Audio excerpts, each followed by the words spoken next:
at the Spy House here in Port Monmouth, New Jersey, one of the most mysterious houses on the entire East Coast. A place that psychic Jane Doherty, one of the most world-famous psychics out there, calls the most haunted house in the entire country. Now, I can't really talk about it that much because mainly I've never been in here for a paranormal investigation, and it may be surprising to you to learn that such a haunted house is not open for paranormal investigations. There's absolutely zero talk about ghosts when it comes to this house. It is open for tours, I believe, every Sunday from 1 to 4. But if you do come here, you will not find any information about ghosts. You won't even find any information about spies, which is kind of surprising because this is the Spy House.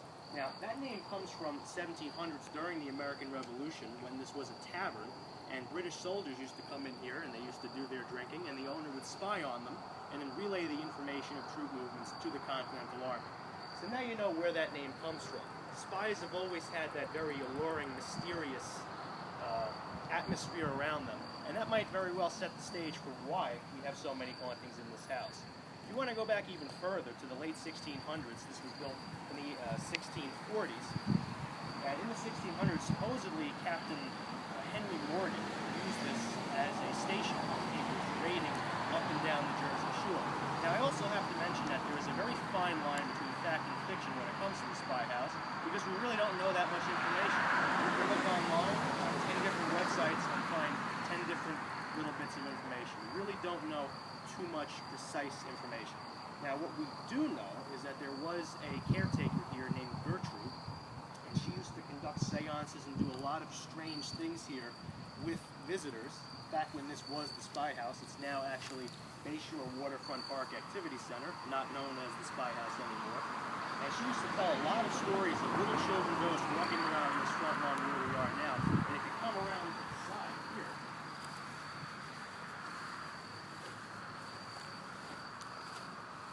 you can see the water. This is where Captain Morgan would have been sailing, and you can tell the nice little harbor here would have had a nice place to dock his ship.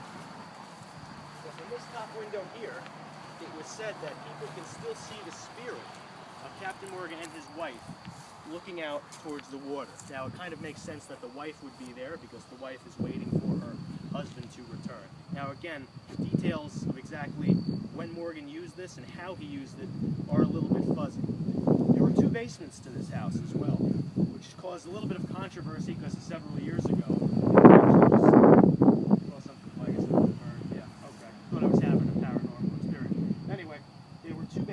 one of them was filled in several years ago, and there's a little bit of mystery as to which basement they filled in, the original basement or the second basement.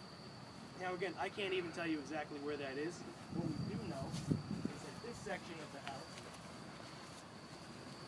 was added on much later. You can see the dividing line here between the two structures. Now this used to be white. Right now it's hard to see in the light. It's kind of like a cream, almost yellow color with the green shutters, but this used to be all white. And if you look at pictures probably from the 90s, the white building, the white shutters, gave it a really creepy, eerie feel to it. Now it's kind of homey, it doesn't really look so daunting. Now I will point your attention to this window, where back in 2010, I captured one of the best pieces of evidence I've ever gotten, anywhere. And that is what appears to be a floating head in the window. Now I don't know if you can see on that video, but there are emergency lights in there casting a kind of reddish glow. Now the object that was in there, it's suspended in the air, and you could actually see the red light from the emergency sign glaring on this object. And you can see the silhouette of a head and even a little shadow of a nose sticking out. Now as you can see, there are no objects resembling that in there, and this was back in 2010, so this was right after the house was bought by its current owners who don't allow any ghosts, and there were no objects in there at all. I mean, there was no furniture, nothing. I was able to get in here for a lecture in January of 2011, which I gave in the American Revolution, and it was very barren. And I had one of the crew members from Ghost Hunters, TV series on Sci-Fi. He came in to hear me speak, and I showed him the picture, and he looked at this window, he looked all around the property, and he could not find anything that could debunk that image. He was convinced that it was definitely something paranormal. Now again, really don't know as much as we'd like. We'd have to get in there for a paranormal investigation, and as far as I know, and I know the people who run this pretty well, there will be no paranormal investigations conducted at this house. It's